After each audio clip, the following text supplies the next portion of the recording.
Hey everyone, and welcome to this explainer. As we start unpacking the first 6 chapters of John Wooden's leadership philosophy today, something truly fascinating emerges. What we're looking at here isn't just a book, and it's definitely not just a collection of historical sports anecdotes. It is a meticulously crafted, ready-made framework. So our goal today is to discover this together. We're going to distill these 6 chapters, effectively giving you a definitive blueprint, like a step-by-step guide that you can turn around and use to lead and teach your own teams. Because whether you're leading a high-pressure sales floor, managing a scrappy tech startup, or, actually coaching on a court, understanding the mechanics of exactly how Wooden taught his players, that gives you an incredibly powerful tool. So let's dive right in and see how perfectly these ideas translate into a system that you can use every single day. All right, so here is our 5-step blueprint for today. Think of this as your mental syllabus. We're covering 1. Redefining true success. 2. The pyramid of success. 3. Character and values first. 4. The power of love. And finally, 5. Call yourself a teacher. Okay, let's dive into this with Section 1, Redefining True Success, the blueprint. When you're explaining this foundational concept to your own team, using this exact contrast is absolutely the clearest way to do it. You see, traditional management is completely, just entirely, obsessed with the scoreboard. It's all about the quarterly earnings, the final score, hitting those KPIs, beating the competitor across the street. But here's the catch. When you only look at the score, you inherently create anxiety. You create this massive fear of failure, and frankly, you end up incentivizing corner cutting just to get the win. Wouldn't realize something absolutely brilliant. If you shift your team's focus entirely to the inner satisfaction of their own preparation, that anxiety, it completely drops. The incredible paradox of this whole philosophy is that by ignoring the score and focusing on the effort, well, the score usually ends up taking care of itself. So, when you introduce this to your organization, you should honestly give them Wooden's exact definition of success. He said, "Success is peace of mind attained through self-satisfaction in knowing you made the effort to do the best of which you're capable." Now notice what's missing from that sentence. Actually, it's what's blatantly missing. Winning. Beating someone else. Because to Wooden, the ultimate measure of success is the effort, not winning the race. Just imagine telling your sales team or your engineers that their primary goal this quarter isn't actually to crush the competitor, but to achieve this specific peace of mind. No way, right? But it completely short-circuits the usual corporate pressure. It literally liberates your people from the fear of failure and replaces it with a profound focus on deep daily craftsmanship. Moving right along to chapters 1 through 3. Section 2, The Pyramid of Success, Building the Foundation. And this brilliantly illustrates exactly how to build that foundation. This is Coach Wooden's famous Pyramid of Success, and it's the exact roadmap you can share with your team. When you explain this, make sure you start right at the base. You'll notice the 2 cornerstones are industriousness, meaning, very hard work, and enthusiasm. They're placed at the outside edges because they literally have to bear the weight of everything else above them. If you don't love what you're doing, you simply won't work hard enough to excel. But what's truly fascinating is what sits right there between them: friendship, loyalty, and cooperation. Before he ever talks about skill or strategy, the entire foundation relies on human connection. You can tell your team that without these 3, the whole structure will just collapse under the weight of adversity. Sincere bonds are non-negotiable.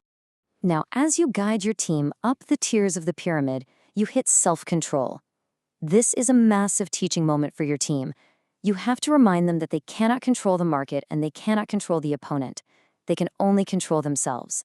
Resisting the easy choices and staying incredibly focused requires what he calls intentness.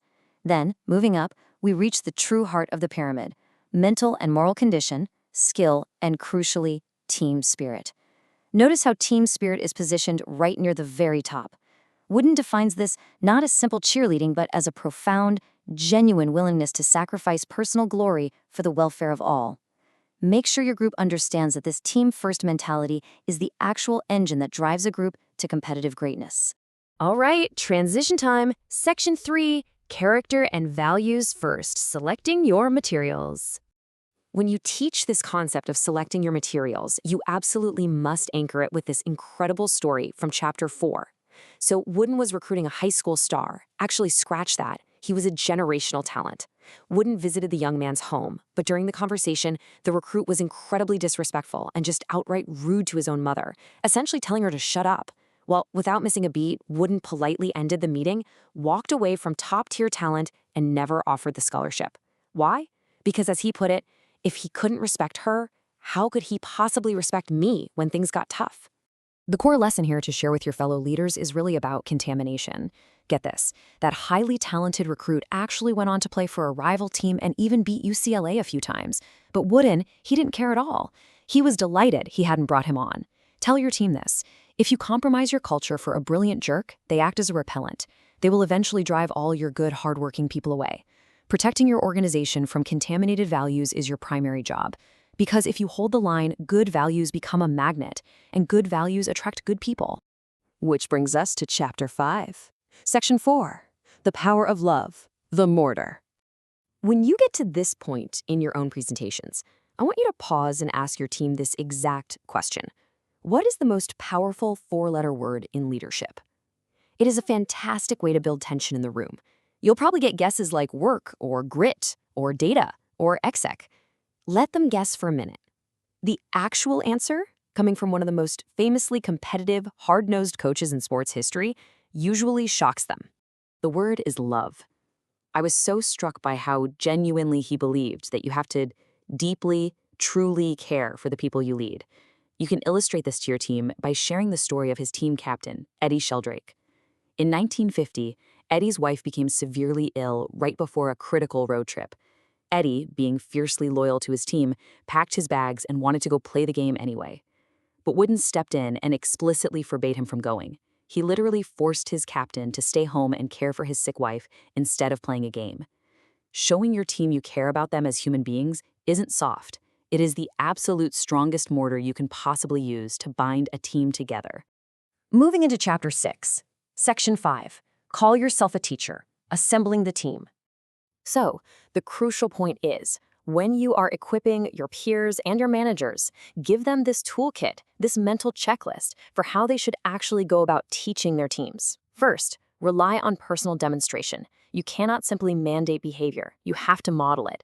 Your own example is the most powerful tool you have. Second, don't cause indigestion. I love this. It's such a brilliant metaphor. It means don't overwhelm your team with a massive data dump of new processes, rules, or plays all at once. They simply won't be able to digest it. Third, feed information in bite-sized chunks. You want your team to completely master one fundamental detail before you ever let them move on to the next. To wrap up your presentation to your team, leave them with this thought from Lao Tzu, which Wooden deeply cherished. When the best leader's work is done, the people say, "We did it ourselves." Your ultimate goal isn't to be the hero who swoops in and gets all the credit. Your goal is to be the teacher who quietly empowers others with the right values and the right fundamentals. So take this blueprint and go build your own pyramid. But I'll leave you with this one final question to ask yourself today. If you stepped away from your team tomorrow, would they immediately fall apart without you, or would they be perfectly equipped to say, "We did it ourselves"? Thanks so much for joining me in this explainer today, and I'll see you next time.